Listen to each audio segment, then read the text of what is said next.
விஜய் அவர்கள் 2026 தனியா தான் போட்டிக்கு நிக்க போறாரு, இல்ல கூட்டணி கட்சிகளோட எனக்கு இல்ல அப்படின்ற மாதிரி இது எப்படி சார் பார்க்கப்படுது? அவரால எப்படி சார் தனியா 2026ல களமிறங்க முடியும் அப்படின்றது ஒரு இது இருக்கு. ஏன் முடியாது?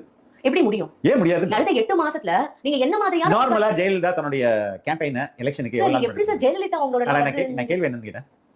நான் என்ன கேள்வி நீங்க ஜெயலலிதா அவங்க நான் என்ன கேள்வி கேட்டேன்? நீங்க ஜெயலலிதா அவங்க நார்மலா கேம்பெயின் எப்ப வந்து ஸ்டார்ட் பண்ணுவாங்க அப்படின்றத நீங்க சொல்ல வரீங்க, எனக்கு புரிஞ்சுது. ஆனா விஜய் அவர்கள் இப்பதான் ஸ்டார்ட் பண்ணிருக்காரு தன்னோட கெரியரே. நீங்க அவரோட போய் எக்ஸ்பீரியன்ஸான ஒரு பர்சனோட நீங்க எப்படி சார் கம்பேர் பண்ணுவீங்க? அவங்களும் என்னைக்காவது ஒரு நேரத்துல தொடங்கி தானே ஆகணும். இல்ல ஏதாவது ஸ்கூல்ல போய் ட்ரைனிங் எல்லாம் முடிச்சுட்டு பொலிட்டிக்கல் தியரி எல்லாம் படிச்சுட்டு அப்படியே டக்குனு வந்தாங்களா? எப்படி ஜெயலலிதா அவங்களோட பேக்ரவுண்ட் என்ன? என்ன அவங்க என்ன மாதிரியான ஒரு என்ன பேக்ரவுண்ட்? எம்ஜிஆர் அவர்களோட ஒரு சினிமா பேக்ரவுண்ட் இல்லையா? இல்ல சார் நான் அத பேசல. சினிமா பேக்ரவுண்ட் இல்லையா? அவர்களோட ஒரு ஸ்ட்ராங்கான ஒரு கட்சி பேக்ரவுண்ட் இருந்து அவங்க அதுல வெளில வந்திருக்காங்கன்றது தான் சார் என்னோட பாயிண்ட். சரி, இவருக்கு இவர் வந்து உள்ளாட்சி தேர்தல்ல 100 பேர் ஆல்ரெடி வெற்றி பெற வச்சிருக்காருமா? அரசியல் கட்சியில ஆரம்பிக்கிறதுக்கு முன்னாடி லோக்கல் பாடிஸ்ல அது தெரியுமா தெரியாது உங்களுக்கு? கவுன்சிலர், வார்டு மெம்பர், இது இட்ஸ் நாட் இன்னைக்கு அவர் கட்சி அனௌன்ஸ் பண்ணி